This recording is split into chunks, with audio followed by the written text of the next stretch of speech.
Hello, this is Reverend Bill, and it's about just before 1 o'clock on Monday, the 27th. And I had some time, so I thought I would go over my latest endeavor on streaming, which was Skeleton Crew.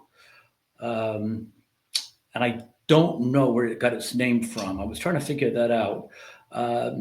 Essentially, there's nothing really to do with it. I mean, it's some kids playing pirates, I guess. Anyway, it's directed by John Watts, who essentially has done the recent Spider-Man movies, No Way Home, Far From Home, those movies. I didn't really see anything heavy beyond those, if you can even call those heavy. But he did this. Uh, First off, I don't. I guess I just don't see this as a Star Wars movie. I find it kind of forced. I mean, there is some talk about it being Star Wars. I think they forced some things in there, but it reminds me of when I was a little boy watching TV. There was a comedian, I'm sure most of you know, Milton Berle, who goes way back to vaudeville days. Those vaudeville guys, they were something. They'd go out there every night and perform, regardless how they felt, and get almost no money. There was Three Stooges, I guess, when they did vaudeville, they were starving, and movies too, by the way. They never really had much money, but anyway, they went out and they were very talented. And when he got older, I saw Milton Berle in an interview, and he said he had a million jokes in his head. Maybe he did. The interviewer said, "Well, give us one. Give me a joke about an Italian man." And he said, "Okay, this Italian man walked into a bar," and he continued to tell the story, but the story had absolutely nothing to do with being an Italian. He just shoved that in there. And even at my young age of, like, I don't know, 10 or 11, I'm like, that's kind of cheating. I mean, he wanted to joke about an Italian man. I just so happened to make one of the men in the joke Italian. That's not really the same thing. I kind of feel that's how this movie is. I don't think it's a true Star Wars movie. I think that they decided to make it a Star Wars movie, so they put a couple of things in, but it was not reliant at all on anything Star Wars. There was a few references, which we'll talk about that. Like at the beginning of the movie, there's a boarding of a ship that's reminiscent of the first Star Wars. I guess they call it A New Hope. To me, it's always going to be Star Wars. I waited in line 5 times as a kid to watch it. I don't like renaming it, but I guess everyone now calls it A New Hope. But yeah, at the very beginning with Darth Vader walking on the ship, I think that whoever was doing this, well, obviously it's John Watts, wanted to kind of resemble that first thing. So there's some things there. Also during questioning, it was kind of some lines thrown back with Darth Vader. I get that. But the movie's not dependent on this stuff in the least. Again, it was kind of like just, I think, forced in there, which is not a bad thing. I had no problem with that, except they're selling it as a Star Wars movie, and I didn't really think it was, for a few reasons I'll discuss later on. So there was 4 kids basically that took a spaceship, found a spaceship, and went off an adventure. It also had Jude Law, who played a character called Jode. Many names, actually, had a lot of aliases, but I think he basically goes by Jode.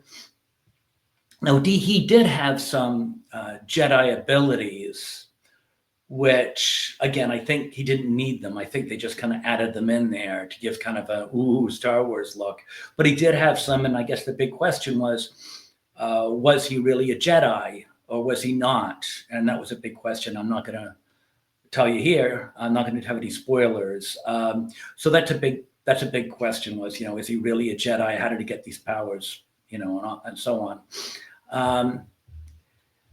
The thing about this is that I find the Star Wars, one of the things that's very special about Star Wars was that it was a movie that both adults and children could watch on different levels. I took my children to Star Wars, and I started off with Star Wars when I was a kid, and I grew up with Star Wars when Return of the Jedi came out. I was in college, and I kind of grew up with Star Wars. But on all the movies, for the most part, you could kind of, you know, take the children to. Maybe not with the second trilogy. There were some scary parts, especially with Anakin becoming Darth Vader and fire. I didn't think that was very family oriented, but with the first trilogy, I thought so. And I think that was kind of special. The whole family could sit around and watch it. This movie seemed more like a child's movie. And I would be okay with that if I still had children. There was many times I sat through movies that were torturous. The one that comes to mind was like 2002. There was a bad movie called Spirit Stallion of the Cimarron, and I suffered through that movie. I still curse that movie. I hated it so much. For an adult to sit through that movie, that was bad. But something like Toy Story was a lot of fun. This movie's kind of child oriented. Even during the exciting parts, I was kind of just like sitting there counting my teeth. Wasn't really, but I mean, I was probably checking out some scores. But I mean, I really wasn't emotionally invested. I think as a child, I would have been. It's really not a realistic movie. It's pretty much for a child, and it's about children, and that's fine. But to me, Star Wars is more of a family oriented, where an adult could enjoy it too. And I didn't find myself really enjoying this all that much.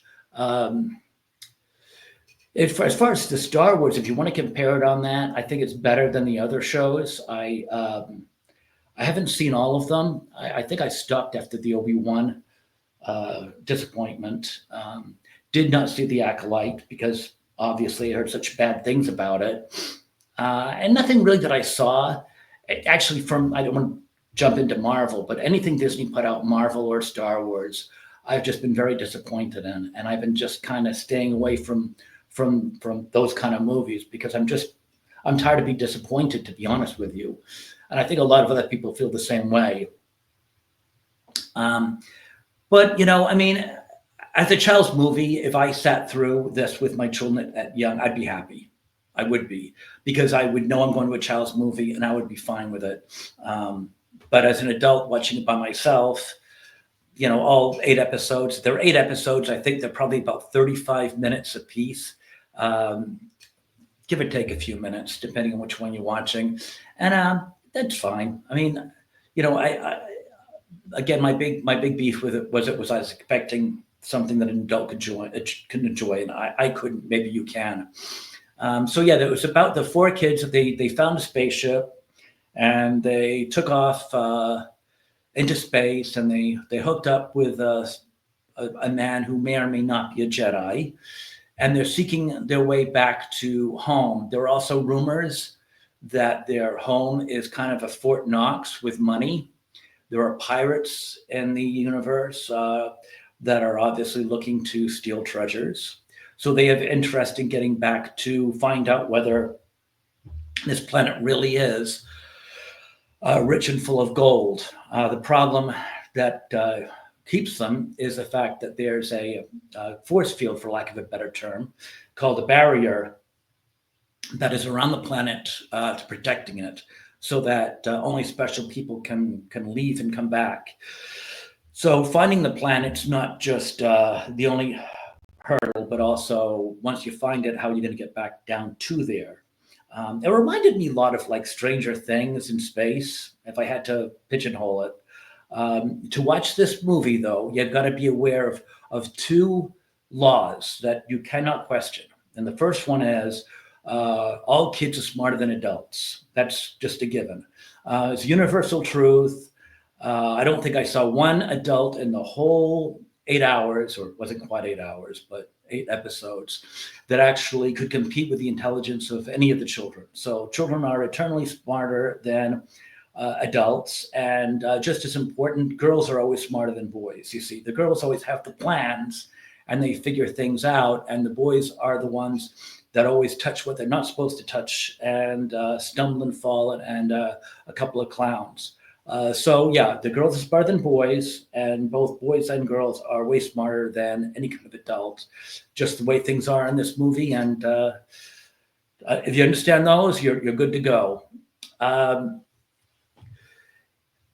As far as Jude Law, he did fine. The movie is not really challenging for for someone of his resume. It would be kind of like, here's another movie that I actually enjoyed. I took my children to. There were some movies I took my children to I enjoyed, like Elf, and this Big Fat Liar was one that I really enjoyed too with my children. But yeah, so judging Jude Law in this movie would be kind of judging, Paul Giamatti's acting ability in Big Fat Liar. I mean, you really can't do it. There's nothing to go on there. And I think they're both fine actors, but these are not vehicles for them to show off their acting teeth. They probably had a lot of fun doing it, and they did it in their sleep, and that's fine.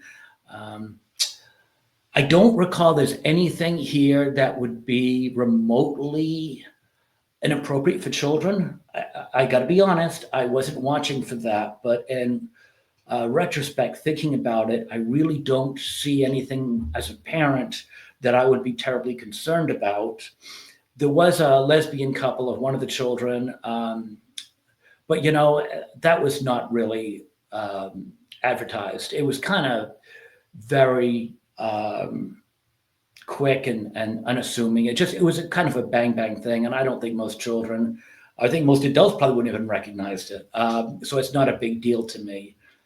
So yeah, and as far as this goes, I'm going to have to give this 2 scores.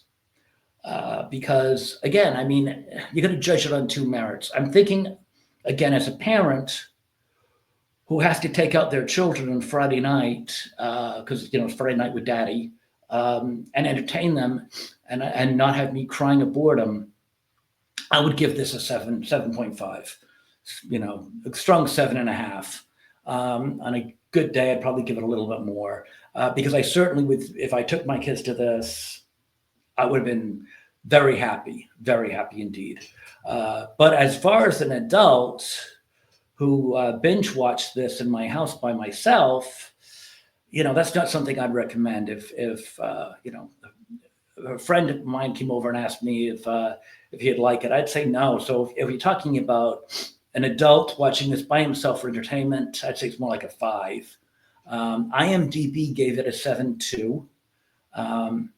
But yeah, I mean, there it is. Just to sum it up, it does what it's supposed to do, if that is to entertain children. If you sat around with the creator and he said, no, I wanted to entertain the whole family, I wanted adults to enjoy this too, I would say he somewhat failed on that mission. But if this was targeted for children, I would say I'd be much, much more okay with it than if it was made for adults too. And that said, hopefully this was some help to you, because it is an 8-episode adventure. If you like what you saw, please like, share, and subscribe. You can send me some comments if you want. My email's right there. And apart from that, have a great Monday. I'll talk to you later. Bye-bye now.